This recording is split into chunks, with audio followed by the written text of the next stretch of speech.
Kru Grad MLRS Rusia tidak memberikan waktu istirahat kepada personel musuhnya.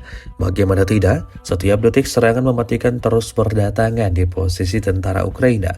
Terbukti dalam sebuah rekaman yang ramai beredar di media sosial Telegram pada Sabtu 7 September 2024. Kali ini, kru Grad MLRS dari kelompok pasukan Sever melenyapkan unit angkatan bersenjata Ukraina yang berusaha mendapatkan pijakan di daerah perbatasan wilayah Kursk. Para pasukan sigap bergerak maju dengan peralatan militer pamungkasnya. Setelah sampai di titik tembak, tidak tanggung-tanggung tembakan rudal langsung diluncurkan ke arah target. Serangan diklaim tepat mengenai sasaran dan meledakkan semua yang ada di titik pertahanan pasukan Kiev. Cukup jelas bahwa insiden ini menambah daftar kerugian panjang yang didapatkan pasukan Kiev.